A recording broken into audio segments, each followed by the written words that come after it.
Ladies and gentlemen, we are live! I'm Jerry. I'm Kevin. And I'm Tom. It's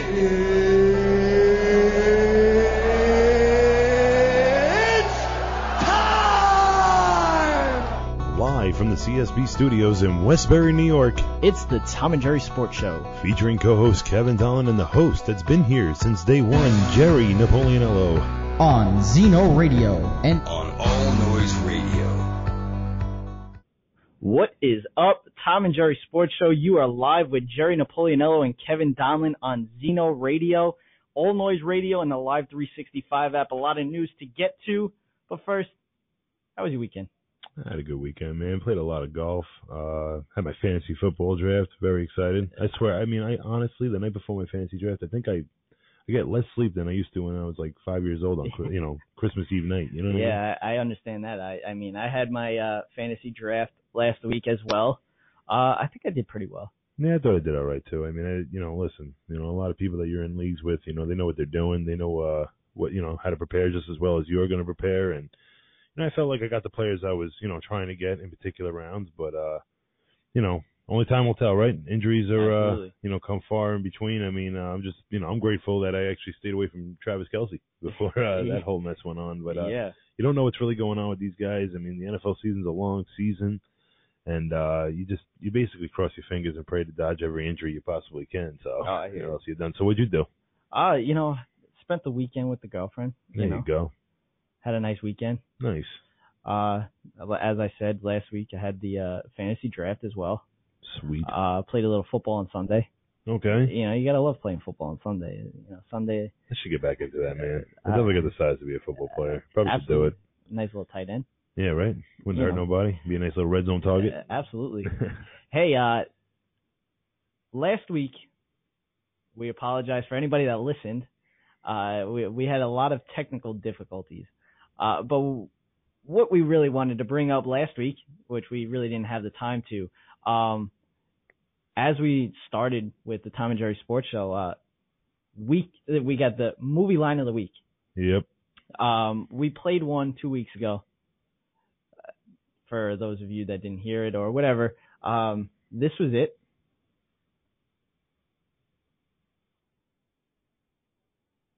That was not it. And the difficulties continue. It's just I don't even know what to say anymore about the clips. Our clips just do not want to play for us at all. They play for us, right when we're before not the show starts on the the trial run. Yeah. But of course, when it comes to prime time. But again, it was a line from The Little Giants. This week's movie line of the week. We're Cross praying, your fingers, folks. praying to God this plays. We're gonna check it out right now. Hold on. Yep, that's about it. All right, it sounds pretty good right now. It sounds pretty loud and clear. Yeah, definitely. The line was, I had the clip from the movie, but the line was, if you could dodge a wrench, you could dodge a ball. Classic line. Give us your answers on Twitter at TNJ Sports, and let us know. If you want to call in and let us know what it is, let us know. Another thing been going big around Twitter is this new movie coming out. Yeah, the movie Concussion with Will Smith. The trailer just came out. You can check out the trailer on our website, tnjsports.weebly.com. It's right on the first page. This movie looks crazy. This doesn't look good for the NFL. It really doesn't. Definitely doesn't. It doesn't look good for football fans in general because, let's be honest, it's not something to shy away from. The NFL has a big problem with concussions. There's a lot of concussions going around the NFL. Ask Wes Welker.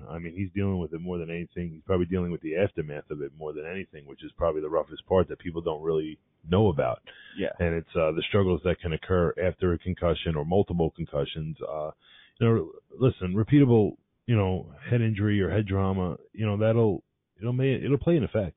Absolutely. And honestly, in this movie, you could see that Will Smith is, he's a doctor. He's playing the part of, because it's a true story. Yeah. It is a true story. He's playing the part of Bennett Omalu. Mm-hmm. And if you have the chance, and if you have Netflix, Is he a doctor? Yes, he is. Yeah, a doctor. yeah. He's like a physician, like specialist kind of thing. What you should definitely check out on your spare time, if you have time, definitely check out on Netflix a thing called Frontline League of Denial: The NFL's Concussion Crisis. It's basically a documentary about also Bennett Omalu and how Tagliabue kind of tried to push this concussion thing to the side at the time. Well, the NFL's been trying to do it in general. They've been trying to push this concussion debate about over to the side for a long time, but there's still plenty others, specialists and doctors that are fighting, to try to, make sure that it's a point that in the NFL they need to be more careful. And I know I've talked about this in one of my first ever shows. This was before I started becoming a regular on this show, about the use of the helmet. And you feel like these NFL players now use the helmet more as like a weapon, as opposed to something that's protecting your head. Because let's be honest, concussions haven't slowed down in the NFL since the old helmets, the new helmets, and it makes you wonder, if you're one of those guys that are basically hoping to, dream big and, try to make that new invention out there, I'd probably look into this, because this is a problem the NFL is still having. This is a problem that, not just, football in general, but a lot of sports are having. You got to find that kind of equipment that's going to protect the head, because hockey has the same problem. Their helmets, obviously, they don't use them as weapons, but they're still not protecting from all concussions. So you could take a big hit and hit the ice hard, and, you're still going to, get a concussion out of it, which is, no bueno. Yeah. I mean, the thing with concussions is it could be the slightest hit. If you're hit wrong, it could just, it basically, a concussion is the rattling of your brain and kind of just smashing up against your skull. And that's a concussion. And obviously hearing it in that way, it's scary. It really is. Any kind of is head trauma is going to be scary. I mean, you really want to protect your head at all times. I mean, Absolutely. Your brain's your most important, you know what I mean, organ. So, you have to, to some degree, you lose, all blood circulation to your brain, and, you're basically a vegetable. And it's, it's a serious issue that the NFL really needs to point out. Yeah, obviously it's going under the weather a lot, but I think this movie's going to be able to bring out a lot of important facts and, important discussions that need to be made, whether it is to, NFL players before practices. Now, listen, you're not going to take away the NFL. You can't take away the game of football. I mean, you possibly can, but, I don't see it with it being the most popular sport. I mean, for Christ's sake, it literally owns its own day of the week. Just like the trailer says. Yeah, I mean, you're basically trying to take down an organization or, a company that owns a day of the week. Sundays, everyone knows during the winter months and the fall months, and it's Sundays are football Sundays, and that's what you want to call them. A lot of people are dedicated to their football Sundays, whether it's, tailgating and going to the games or getting your friends together and, watching the games. And, with fantasy football becoming what it is, I mean, everyone's loving the game a lot more. Actually, quick, talking about fantasy football, I mean, did you hear about the convention that they had, the first annual fantasy football convention? Oh my God! They had at I believe it was the Empire Casino, in I thought it was the city, but it might have been Jersey. Mm-hmm. But yeah, they had a whole thing set for fantasy football. They had mock drafts that they could do with fans, and ESPN radio was there. I think WFAN was there. Well, fantasy football is becoming such a big thing. It is, man. and that's the biggest thing. It's really becoming, it's coming to a point where people are actually asking, are you rooting for your fantasy team, or are you rooting for your actual team? Oh, well, listen, I mean, I'm a Jet fan, man. I mean, I'm a Jet fan at heart. I'm always going to be a Jet fan at heart. I want to win a Super Bowl more than anything. If it takes all three of my fantasy teams to lose, I mean, you're looking at a fantasy football player here that, I haven't owned a Jet in about 5 years, Yeah. And this is coming from a Jet fan. I mean, you want to have players on your own teams, but you also want to be more realistic with the idea. Absolutely. Now, when the Jets are facing, someone like Andrew Luck, and I got Andrew Luck on a fantasy team, do I want him to get sacked 10 to 15 times? Yeah, of course, but it works the other way. I faced Tom Brady, and when he played the Jets a couple of times, and the Jets did me love right there. You know what I mean? They hooked it up for me. Tom Brady didn't do anything at that point. So, Absolutely. you know, it works both ways. I mean, I'm a Jet fan all the way. I mean, you're a Cowboy fan all the way. I think you can vouch for me here. But, you know, you want your team to win a Super Bowl above all.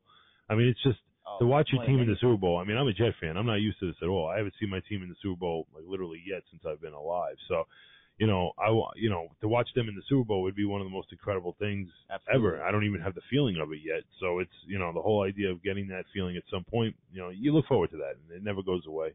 Yeah, I mean, I used to play fantasy football a lot. And then I started, you know, I'm very superstitious. I mean, they got the daily leagues now. I mean, it's getting so well, that's bad. what it is. FanDuel, DraftKings, you know, you have a 1 day a week, you know, and you can win millions of dollars. Yeah, it's crazy. You know, it's insane. But yeah, you know, I used to play fantasy football, but then, you know, the superstition came over me, and I stopped doing it because, you know, I felt like, oh, you know, being that I watched the Cowboys a lot, I felt like, you know, a guy like Jason Witten, oh, you know what? He'd be perfect to have on the team. And then it comes to a point where it's like, all right, he's not getting any touchdowns. I'm like, all right, it's because I have him on my fantasy team. You know, and I wanted to change that up. So I was like, you know what? I would rather see my Dallas Cowboys win on Sunday, get to the playoffs, go to the Super Bowl or whatever, rather than win money for a fantasy football league. Mm-hmm. Well, I mean, it's not, you know, with me, I don't know about yours, but my leagues are more than just about the money. Oh, absolutely. Bragging rights and stuff like that. We're actually just trophy, starting belts. We're just starting our first year with the punishment too for whoever comes in dead last. Oh wow. Yeah, we're just starting a punishment. We're gonna go with basically you're everyone's beer guy. If anyone wants a beer during next year's draft, you have to be the one to get up and get it. And not only do you have to get it, you have to wear a onesie in the process. So a lot of pictures taken, a lot of social media embarrassment there. Absolutely. I mean, you know, it's all part of the fun. You know what I mean? And it Absolutely. makes everyone try till the very end. Nobody wants to finish in last. Everyone wants to finish in first. So you know, it makes our league very competitive. We've been doing the league for a couple of years. It's fun. It brings a lot of people together. I saw a lot of kids this weekend that I hadn't seen in a while. And it's good to see them here and there, you know what I mean? And that's what makes it so fun. Yeah. We'll be previewing the AFC later. Let us know what your predictions you have for the AFC on Twitter at TNJ Sports. Also, call us in at 605-562-7085. Press 5 to be heard live. Give us your predictions for the AFC. But, again, I mean, fantasy football has taken over. Yeah. It really has. You know, and it's cool to see. I mean, it's fun. It's cool. It's different. I mean, it's you know, listen, when it first started coming out, there are a lot of names that I bet you a lot of kids that are playing their first fantasy football season this year. Not just kids, you know, everybody of all ages, anyone that's just trying it out for the first time. You know, I have names that people don't even remember about. So, you know, guys like, you know, I can't even start to explain it to you. You know, D'Angelo Hall, those guys, you know what I mean? Like, you know, all these names that, absolutely, you know, like Clinton Portis, guys like that. You know, this is when I've been playing since. I mean, and I've had fun every year. And I mean, people say, you know, does it get better? Does it get worse as years ago? It's the same. It's the same excitement. It's the same fun. It's good to see your friends. It's good to see people. You know, bring everyone together. That's what it's all about. You know what I mean? Staying connected with friends and stuff, and you know, just having a good time. Absolutely. We're gonna do an AFC preview and predictions. Also, Rolling Stone magazine has three great stories, but we're gonna give you a dead story when we get back. You know, our jobs occupy more than half our waking hours. Shouldn't we be doing something we love? Call Connecticut School of Broadcasting at 1-800-TV-RADIO or log on to gocsb.com. Since 1964, Connecticut School of Broadcasting, with a network of 12 campuses from Massachusetts to Miami, has helped place thousands of grads as DJs, sportscasters, entertainment reporters, behind the scenes in audio and video production, every aspect of the broadcast media. Connecticut School of Broadcasting has trained men and women of all ages and backgrounds in a matter of months, not years. Learn by doing from area radio and TV pros. Call 1-800-TV-RADIO or log on to gocsb.com. Remember, it's never too late to love what you do. Day and evening classes begin soon. Get trained. Get connected now.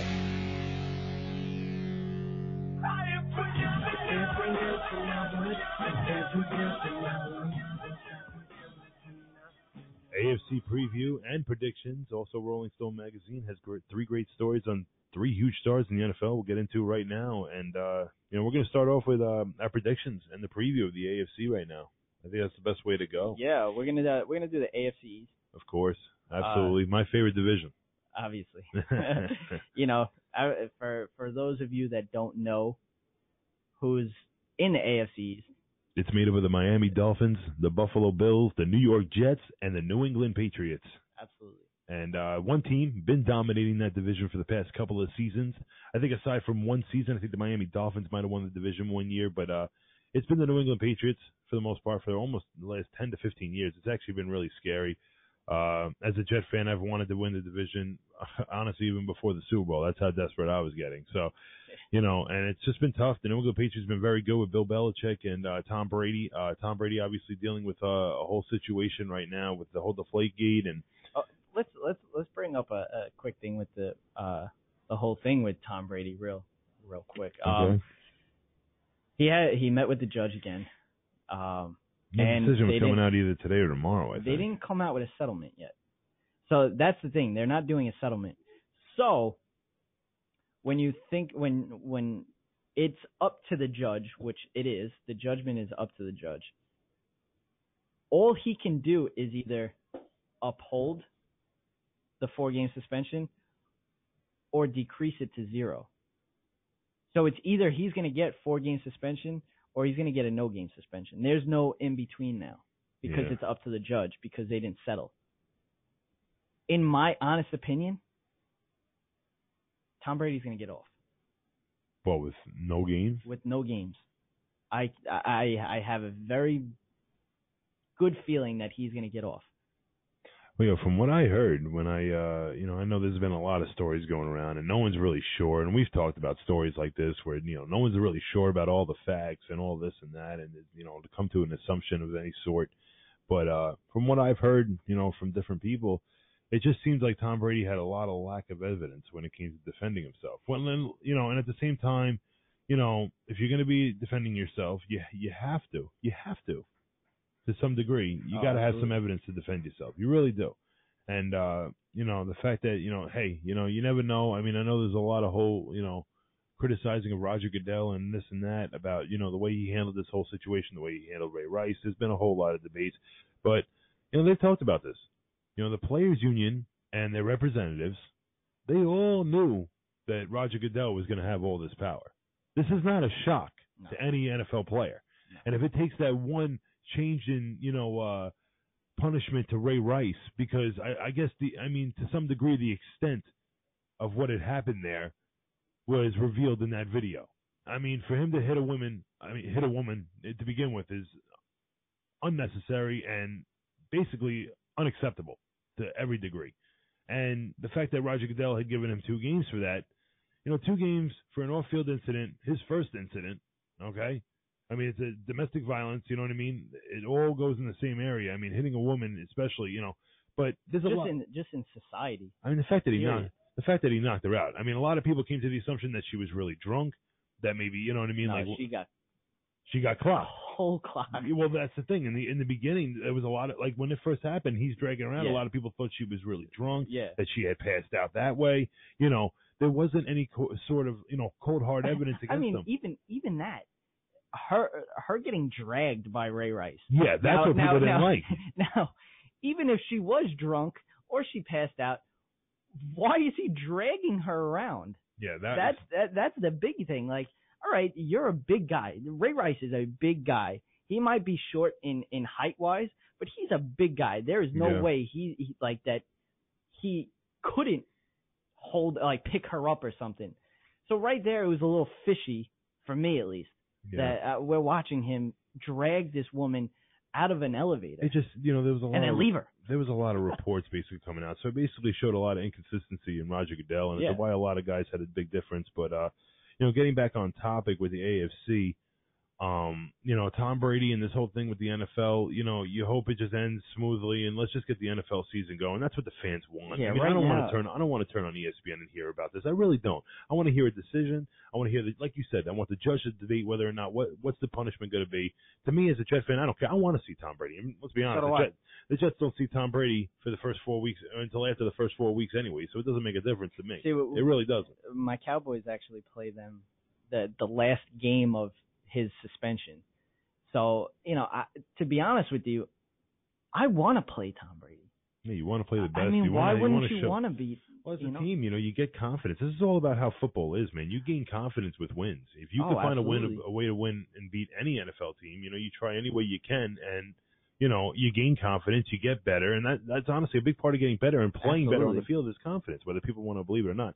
Moving on to the AFC East, though. We'll go on to the Buffalo Bills' new head coach and Rex Ryan and new starting quarterback announced over the weekend. Announced that. Tyrod Taylor, rookie, right? No, I don't think he's a rookie. I think he's been jumping around, right? Yeah, that's he just hasn't been a starter yet. And the biggest thing is like this is a surprise. I mean, to anybody really. I mean, for anybody that was looking at this team, they probably would have thought it was going to be, Matt Castle. I mean, Matt Castle is a starter. It was a starter at least.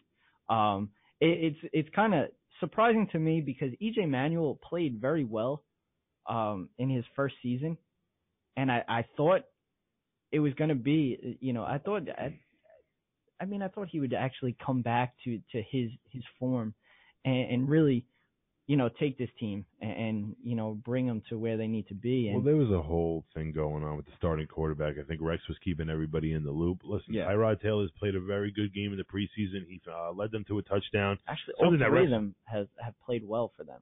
All three. Well, Rex Ryan isn't used to touchdowns. Oh, I know. And Tyrod, and especially the dual threat. And you could tell he wanted the dual threat. You could tell Michael Vick came into town. Tim Tebow came into town. He wanted to get that dual threat type of a quarterback. Yeah. He's seen what they had in Seattle. And to be honest, he's been listening to the GM, the old GM of Seattle, the guy that basically signed Russell Wilson and everything, and drafted him and everything. So, I guess Rex is a fan of that. Me personally, as a football fan, I'm more of a pocket style quarterback. Yeah. I want a guy that's going to sit in the pocket and just dissect. I've seen great quarterbacks do it left and right. I've seen a lot of Super Bowl winning quarterbacks do it left and right. And I know Big Ben Roethlisberger, people can debate whether or not he's a kind of quarterback that he is a quarterback like that. He sits in the pocket, he dissects, but when he has to move, he moves. And that's the kind of quarterback you want. The thing with same with Andrew Luck. The thing with Ben Roethlisberger is he sits in that pocket and he literally waits until that last second, and he'll take a hit. Yeah, he will take a hit, and he has taken hits in his career. Basically, what I'm saying is Tyrod Taylor. Listen, you're the starting quarterback now, but for how long? Yeah, I mean, exactly. I see you breaking out those big runs, and you're trying to get into the open field and all that. Good luck. You better learn how to slide, young man, or you're going to take a beating. Matt Castle might be the starter before you know it. I hate to say it, but it's the NFL we're in these days. And the Bills right now, coming off a 9-7 record, that defense was unbelievable for them this year, especially with the addition of Rex Ryan. And, they lose out on, Kiko Alonso, right? Yeah. That's who they traded to get LaShawn McCoy. Aside from losing him and gaining Rex Ryan, Rex likes to bring extra guys on the blitz. I think the Bills will be just fine defensively. LaShawn McCoy is going to have a great year for this team. Yeah. Got to remember, LaShawn McCoy did play for the Philadelphia Eagles last year. We're talking about a team that basically, has a top 5 offensive line. I mean, yeah, they do. They really do. The Philadelphia Eagles? The way they were running the ball last year, and even going into this year, a lot of people like their running backs this year because of that.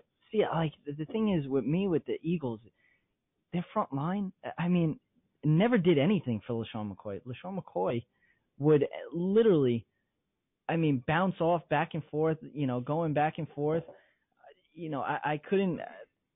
The biggest thing is with LaShawn McCoy is he stops, turns it back the other way. I mean, yeah, he's one of those players. What do you need an offensive line for? And he's a great cutter. There's no doubting that. I think you're really going to tell this year, with the acquisition for the Eagles of DeMarco Murray. I think you're going to tell what kind of offensive line they actually have. I'll personally tell you that I really think the Eagles will be able to run the football this year. I really do. I just think that DeMarco Murray's going to he's going to fumble the ball, and it's going to be more detrimental to a team like Philadelphia. Well, yeah. That's going to have, someone at the helm of Sam Bradford, and let's be honest, how many weeks? But, I really don't want to go too far off topic. We want to talk about the AFC East here. Moving on, and we're going to go with the Miami Dolphins. The Miami Dolphins, 9-7 last year as well.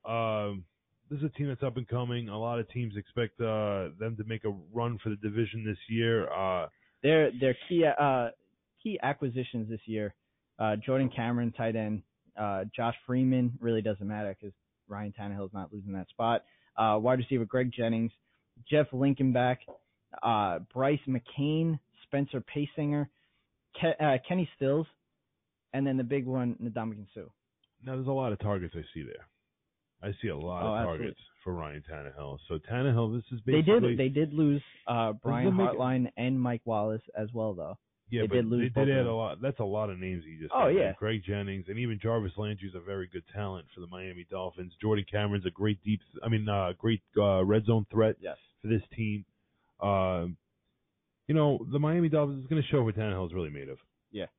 This is more like a make or break year for him. Big time contract. If they finish 5-11 right now, I would have a hard time with Miami really trusting this man. Yeah. He's going to have to really show something this year for them, and it's not going to be easy. By any means, it's not going to be easy. You have to take on the New York Jets defense twice, which is looking pretty intimidating. The Buffalo Bills looks just as intimidating. So the Bills, I think, have the best defense out of this division. Yeah, really, both teams are going to have great defenses. This is a tough division. It's going to be Miami's going to have a good defense as well too. So. Well, the addition of Ndamukong Suh is no doubt, but they just lost that. What was it? That safety or that cornerback? They lost that safety, Luis Delmas. That was actually a big addition for them in the off season, and to lose him. They don't have Cortland Finnegan as well either. That puts a big hole in that secondary. So, it's a lot of young guys are going to have to step up for the secondary of the Miami Dolphins. This is going to be a good team. This is going to be a very challenging division. We're obviously going to finish this division with the New York Jets. Me personally, as a Jet fan, not trying to be biased at all by any means. I'm really not.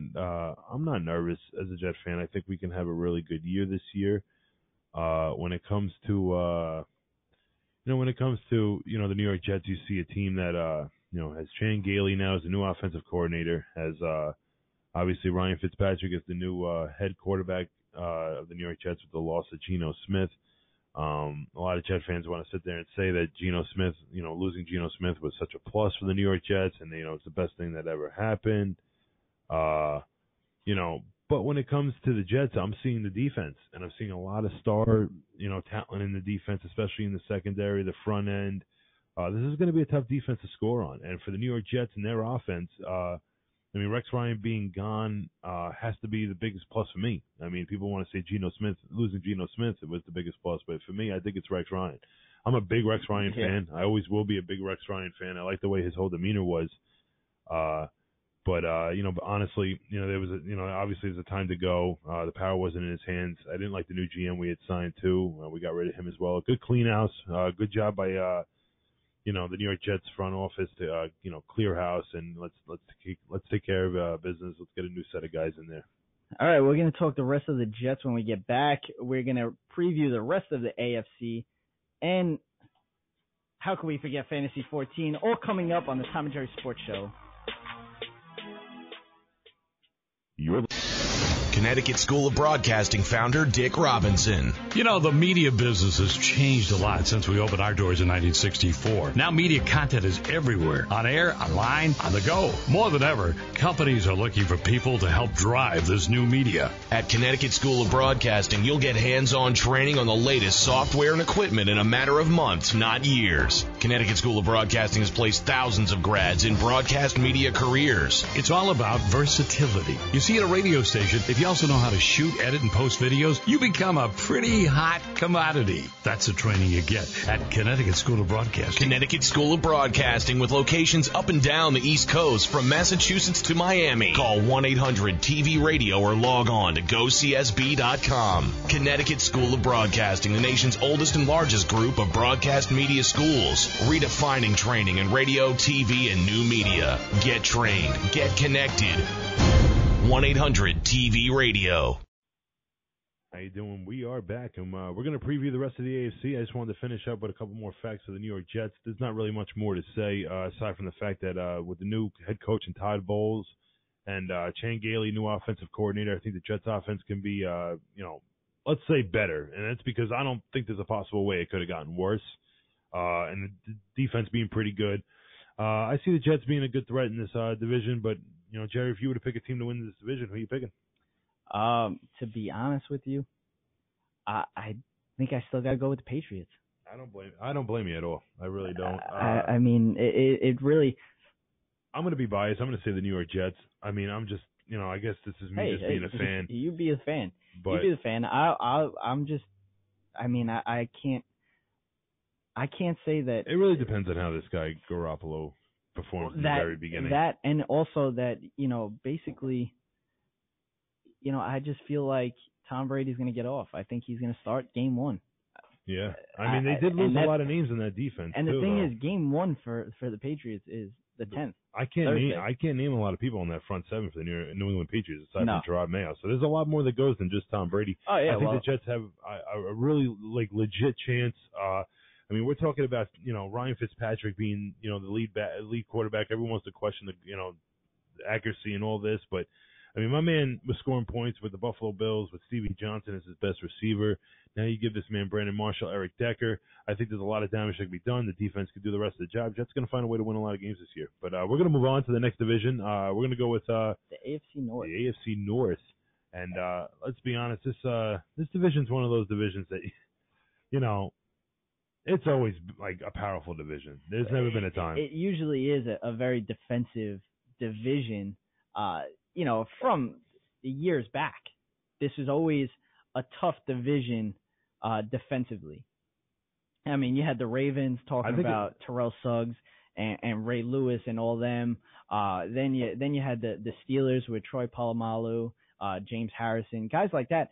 This defense, like this, and I mean, I guess it was just a very heavy Ravens Steelers type of defensive division. But the Browns had a very good defense at times when Rob Ryan was their defensive coordinator. They still have a very good defense, to be honest with you.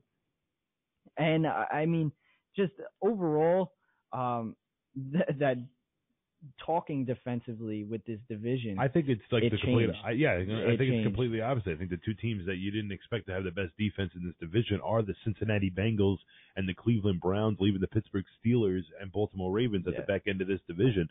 This is something that not a lot of fans are used to hearing, especially the ones in Pittsburgh and Baltimore. I honestly see Baltimore finishing in possibly dead last in this division. Yeah, I mean, I don't know what to expect out of the Cleveland Browns. Their running game apparently doesn't look too well, but they have a great offensive line. They should be able to protect their quarterback very well.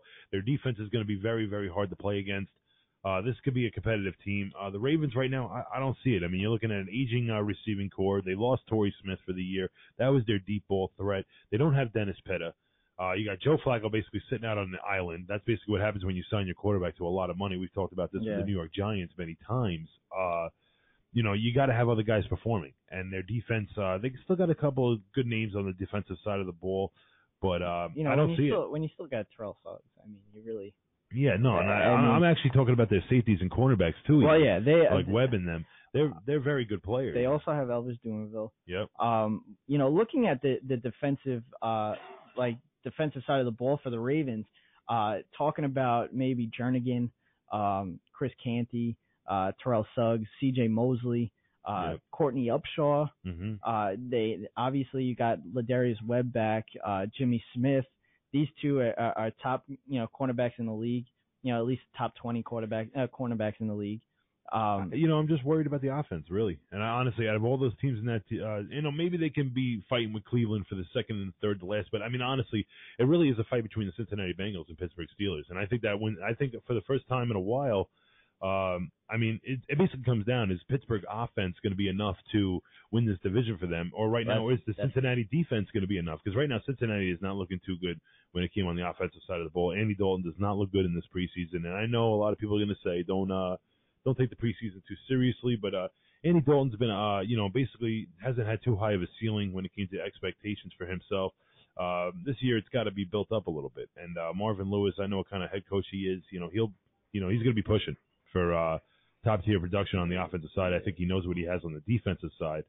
But it's going to be a fight between those two teams, and I think Pittsburgh, in the long run, probably wins this division. The news that came out this past week was Martavius Bryant being suspended for the first, was it 2 or 4 games? I think it was 4, right? Yeah. So that's a big blow for a wide receiving core that, at the beginning was looking like Martavius Bryant on one side and Antonio Brown on the other. Now you're looking at, Antonio Brown, maybe Wheaton, Hayward Bay, Coates, but you're looking at a rookie in Coates. It's just, I feel like this offense, other than, Antonio Brown, is going to be a little. It's gonna be a fight, but honestly, I don't see any other teams that are really going to be able to compete with the offense of the Pittsburgh Steelers right now. Cleveland's offense looks an array. Baltimore's doesn't look much better.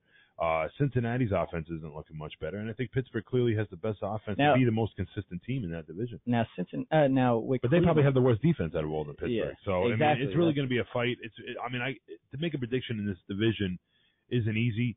I'm going with the Pittsburgh Steelers basically because the consistency from their offense. I don't see the consistency from any other offense in that division, and that's the only reason I give them the upper edge. But the defensive side for those 3 teams I'm talking about are all very, very good, can keep them in a lot of games. It's going to be a very fun division to watch. A lot of good division games coming from that division. Now, with Cleveland, is Johnny Manziel definitely going to be the starting quarterback? Right now, I don't even know if Cleveland knows that. I'll be honest. I don't even think the Cleveland head coach knows about that right now. That's the thing. Right now, if you look at their depth chart, maybe Luke McCown. Yeah, I think McCown's going to start the season. I think Johnny Manziel. But Luke McCown's going to be on a very tight leash. Yeah. But moving on, we go on to the NFC South. AFC South. AFC, my apologies. This division is probably the absolute easiest to predict in the whole NFL. It's not going to be even close. I'm definitely predicting at least a 12-4 season, maybe a 14-2 season for the Indianapolis Colts.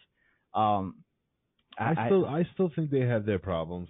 They definitely do have their problems. The defense, I can give C's all around right now because especially the way they played in the playoffs. That was an embarrassing loss to the New England Patriots. You could talk about the flaky, It didn't make a difference. They were giving up 28 points minimum in that game. Exactly. They had a hard time stopping a lot of teams.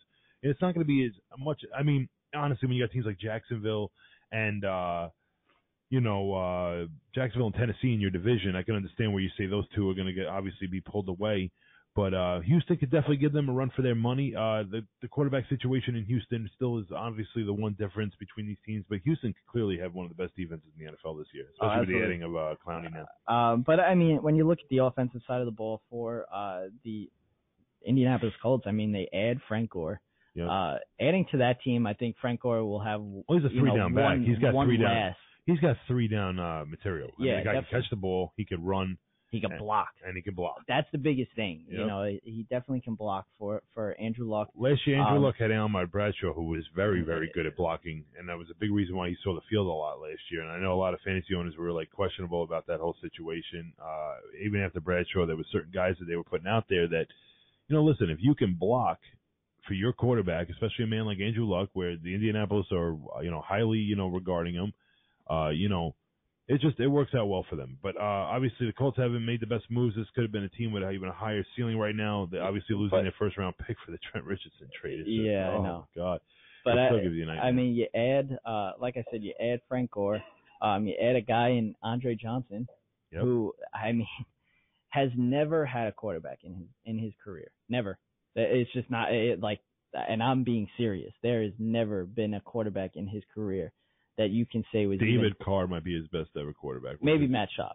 Yeah. And they weren't that good. Nope. So I'm excited to see Andre Johnson. But then you have T.Y. Hilton on the other side. Moncrief, who's really showed himself last year as a rookie. Basically, this is Andrew Luck being like any of the other great quarterbacks. So look, the one trend you'll always see in the NFL is, you'll see that great quarterbacks make receivers. They do. Let's be honest. Yeah. You'll hear new names every season from guys that Peyton Manning threw to, or Drew Brees threw to, even Eli Manning. Tom Brady. So, Tom Brady. Tom Brady does it with the best of them. Even Tony Romo. I mean, guys like, what is it? Is that Williams guy? You had Terrence Williams. Then you had, what's his name? The one that was just playing for the Giants, actually. I forget his name, but obviously, as you know, I just forgot his name. So obviously, guys get made by certain quarterbacks. Exactly. Now, when it comes to this division, the AFC South, I'm going to go with Jerry here. I'm going to agree that the Indianapolis Colts are going to win this division, but it will not be too easy. I think the Houston Texans are going to really give them a run for their money, and I just think the Jacksonville Jaguars, Tennessee Titans, they'll get buried in this division very quickly. Moving on to the final division in the AFC. We're going to go with the AFC West. This is a division that basically is this is a tricky division. This is a division that everyone wants to put their hands and say, no doubt, the Denver Broncos are going to win this division hands down. It's not going to be that easy for them. I think their defense has gotten better, but it didn't show last year at all. They were giving up a lot of points all year. The Denver Broncos, Peyton Manning had to do a lot of work on the passing game. It's very surprising. We're looking at right now Pro Football Weekly. They had a preview, and we're just obviously we're making our own predictions, but we're kind of looking at what they have here, and they have the Kansas City Chiefs winning this division. I don't even agree that Kansas City Chiefs are going to win that division. I'm really not going to agree. I think think you can. I think their defense is going to be very good. I think Peyton Manning is definitely getting older. I think that defense for the New England Patriots, for the Denver Broncos is getting older with the guys like Von Miller. Well, Von Miller's a young guy, but who's that other guy from the Cowboys that they DeMarcus Ware? Yeah, this guy's wearing down. Is like the best way to put it. So, for him, and the Denver, it's going to have a lot to do with how Denver's defense plays out. Everyone knows what to expect out of Kansas City's defense. Denver, I think, winning this division is basically a hands down, no doubter. The Oakland Raiders, I think, are going to be a big, big time force in this division. A lot of teams, I think they're the most surprising team. I think the Chargers aren't going to be no cakewalk. This is going to be a very brutal division for all four teams. So, making a prediction here, I'm going to go with Peyton Manning because I've learned the hard way that you always go with Peyton Manning. He's a great quarterback. San Diego, I just feel like they have a lot of old guys on that offense. I think it might slow them down a little bit. They have an unpredictable running game. I did pick Philip Rivers as my second quarterback. Yeah, no, I have nothing against Philip Rivers. I think he's a great quarterback. I think every quarterback in this division is a great quarterback. I think Alex Smith knows how to not turn the ball over better than any other quarterback I've seen the last couple of years. Peyton Manning, I'm not even going to continue. Philip Rivers has been a great quarterback in San Diego for years. I don't see any difference changing there. And even this guy, Derek Carr on the Oakland Raiders, he had a great year last year. I expected to add on, especially with the addition of Amari Cooper. I think this guy, Amari Cooper, can be an incredible receiver, and he's going to surprise a lot of people, especially in the fantasy season. But speaking of fantasy. Well, we want to hear your predictions, so definitely let us know your predictions on Twitter at TNJ Sports, and if you want to call in, 605-562-7085. Press 5 to be heard live. Everyone's favorite is up next. Fantasy 14 on the Tom and Jerry Sports Show.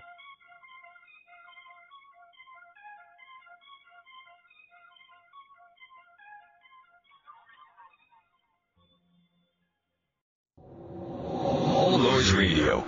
Powered by the Connecticut School of Broadcasting. All Noise Radio is an internet radio station that's fully produced by graduates of the Connecticut School of Broadcasting. From modern rock to old school hip hop, country to classical, news, talk, sports, and more. It's the noise you can't ignore. Log on to allnoiseradio.com. Fire up the station. Find out more about your favorite jocks. Get the latest CSB news and more. Plus, you can take All Noise Radio with you on the go for free. Just download the Live 365 app to your iPhone, iPod Touch, or BlackBerry and search All Noise Radio. Check out tomorrow's broadcasters today at allnoiseradio.com. Powered by the Connecticut School of Broadcasting. Now watch me whip. Now watch me nay-nay. Okay. Now watch. And we are back. Fantasy 14 is back. We have a bunch of topics that we're going to bring up. And as we said, we both had our fantasy football drafts this past weekend/week, I guess. We'll bring up our lineups. We can bring those up and talk about them. We're going to talk about our likes and our most likable players to maybe put on your team, and some dislikes as well. And we had, obviously, injuries are a big part of football, and it's obviously a big part of fantasy football as well. So we're going to bring those up too. Usually, within this time is the best time to probably, have your fantasy draft. Obviously, because of, just look what happened. Jordy Nelson out for the season. Very sad. Kelvin Benjamin out for the season. These guys are, these are big for, for teams. I mean, this could be like both of them could have been, a first round pick for anybody. Maybe even a high second round pick. And, if you had your draft, before week 2, you could have just lost your number one receiver, your number one player in Jordy Nelson, being that he was the number 2 ranked wide receiver last year. I'm one of those believers that you certainly do not do a draft before week 2 preseason games. Even week 3. You certainly don't do it before week 3. You definitely don't do your fantasy drafts before week 2. I was a little upset that the one that I was in. This weekend right here and next weekend are the big fantasy football week drafts. You got drafts going on all week, all night. Every single night of this week you're going to have drafts going Monday, Tuesday, Wednesday, Thursday, Friday, Saturday, and Sunday. Saturday and Sunday, a lot of people want to do their daytime drafts. A little live draft going on. Again, like we talked about, meet with friends, have a good time. That's what fantasy football is all about. But doing a draft just this past weekend for myself, you get a little bit of an idea of how fantasy football drafts are going.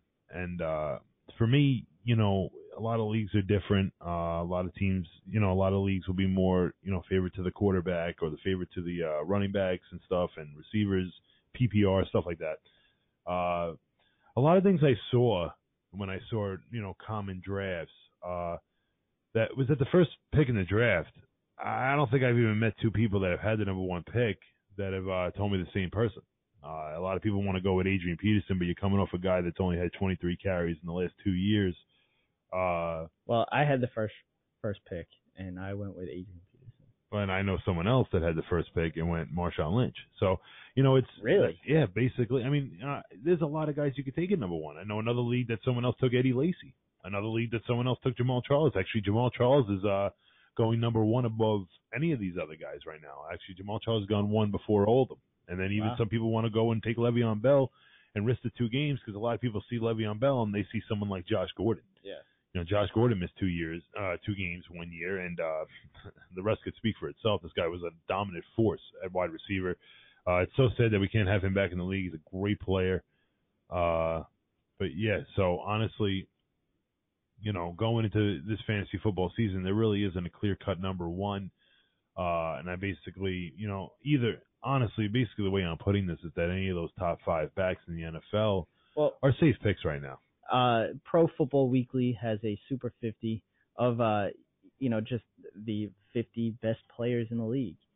This also has defensive players, so we can't really add that unless there are fantasy leagues that do play defensive players. You pick, a couple of defensive players as well. But number 1, obviously Aaron Rodgers. Number 2 is J.J. Watt, but you can't really say that. Marshawn Lynch is up there. Tom Brady's up there as well.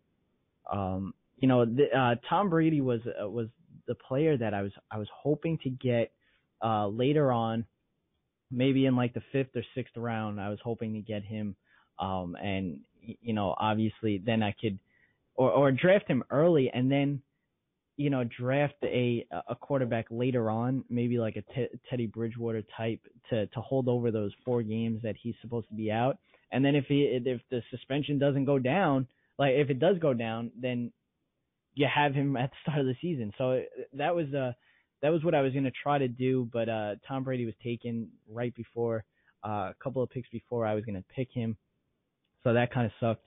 But I got Carson Palmer and I drafted Phillip Rivers as well. So those are my two quarterbacks. I went heavy on running backs. I have Lamar Miller with Adrian Peterson. So I added those two. I felt like that would be a solid 1-2 punch. Not bad at all. I mean, the only thing that sucks, I really didn't look into it until after I drafted both of them. They both have the same bye week, so that kind of killed me on that one. But no, I think you'll be fine. I think that's a good running back too. I mean, in my league, I have Jamal Charles and Chris Ivory. Okay. Chris Ivory was a pick that I definitely wanted to get. I mean, he seems like he's the hands-down starter for the New York Jets, and that includes goal line work. I mean, I had a choice.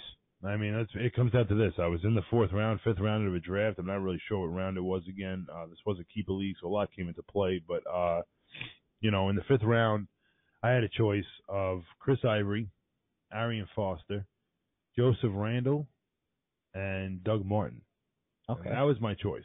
I had a choice of those 4 running backs. I knew I didn't have another running back yet, and I went with Chris Ivory above the rest of them.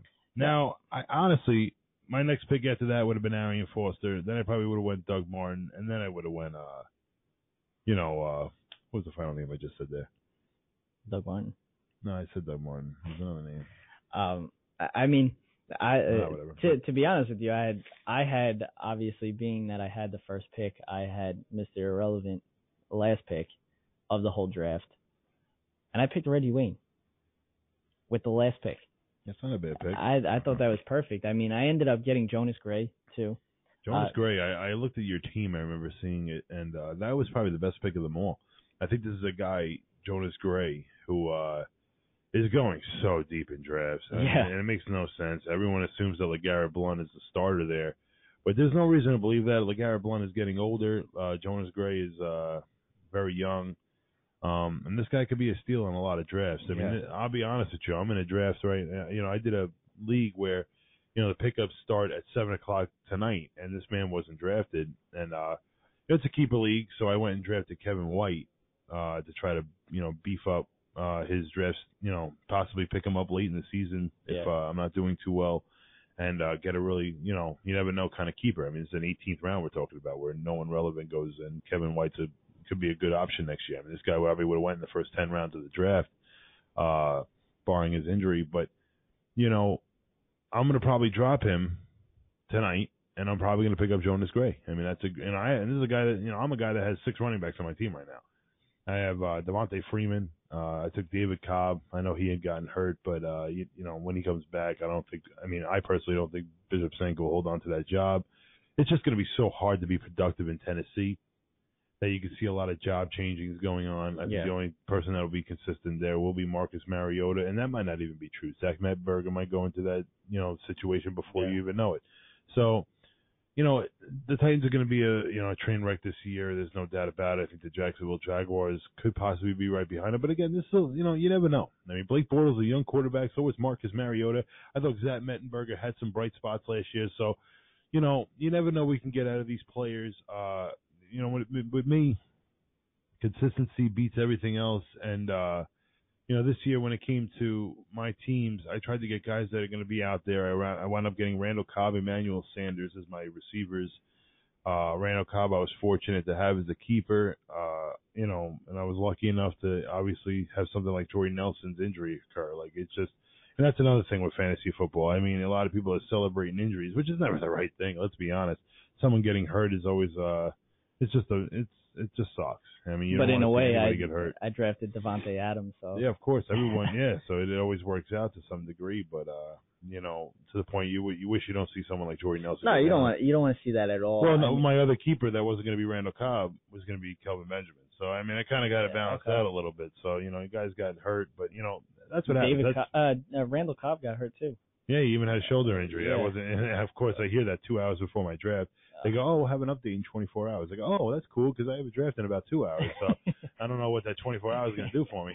Honestly, the biggest thing I've seen all throughout fantasy has been the Calvin Johnson draft ranking. I think it's hysterical. They have him ranked 23rd, but I see people taking him in the first round, and I don't blame them. Okay, the fact that Calvin Johnson. Yeah, I mean, he's right there with Alshon Jeffrey, who's another player I like. I also like Julio Jones, too. AJ Green's right before him, too. Yeah. I mean, I don't understand, basically what is the thought of these rankings. I think Mark Ingram being where he is a little bit of a question mark. I know he's the goal line set guy in New Orleans, but this is a team that might have to be pass heavy. I don't know if their defense is quite there yet. Melvin Gordon being 28, I got 2 words for that. Danny Woodhead. Latavius Murray ranked 30th. I still don't see it. A lot of people are even overdrafting him as well. He's a great player, but I haven't seen him be healthy for more than a game and a half. Yeah. So, I mean, you never know what kind of player. I mean, Latavius Murray, if you're on the field, Latavius Murray, and for Oakland Raider fans in general, you want this man to be on the field, then the Oakland Raiders are going to be a good team. They're going to be very diverse, very difficult to stop, and he's going to be a great player, but he's got to stay healthy. Jimmy Graham at 33. Tight ends have been really questionable for me. Personally, I've gone with, I just went with Owen Daniels. I went with Josh Hill. I went with Vernon Davis. These are guys that are going really, really late.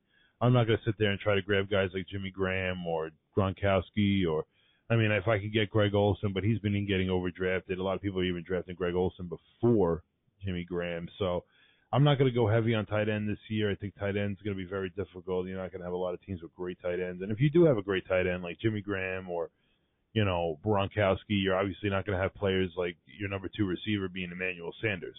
So it all gets balanced out.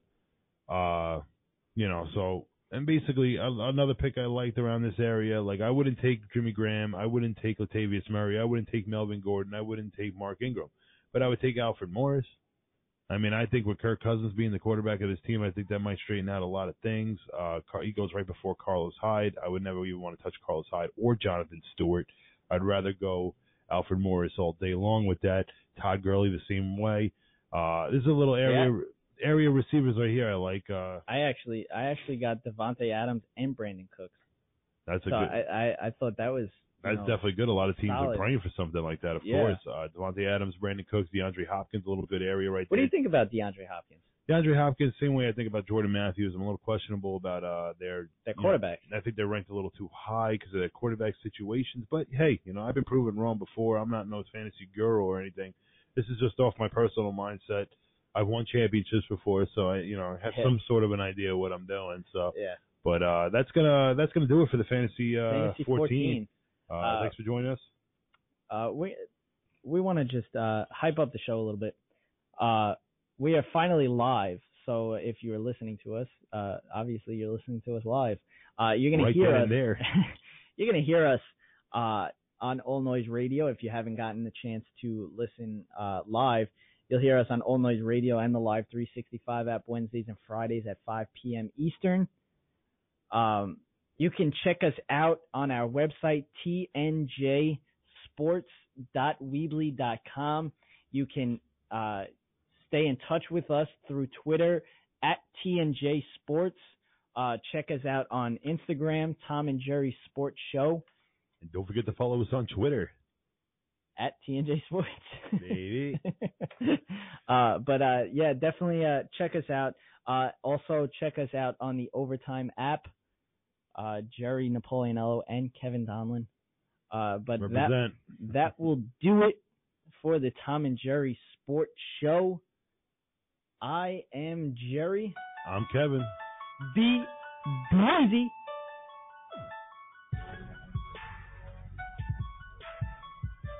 Thanks for listening to another episode of the Tom and Jerry Show. On All Noise Radio.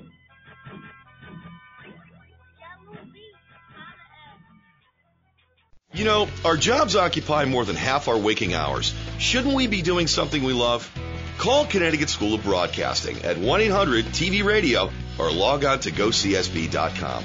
Since 1964, Connecticut School of Broadcasting, with a network of 12 campuses from Massachusetts to Miami, has helped place thousands of grads as DJs, sportscasters, entertainment reporters, behind the scenes in audio and video production, every aspect of the broadcast media. Connecticut School of Broadcasting has trained men and women of all ages and backgrounds in a matter of months, not years. Learn by doing from area radio and TV pros. Call 1-800-TV-RADIO or log on to GoCSB.com. Remember, it's never too late to love what you do. Day and evening classes begin soon.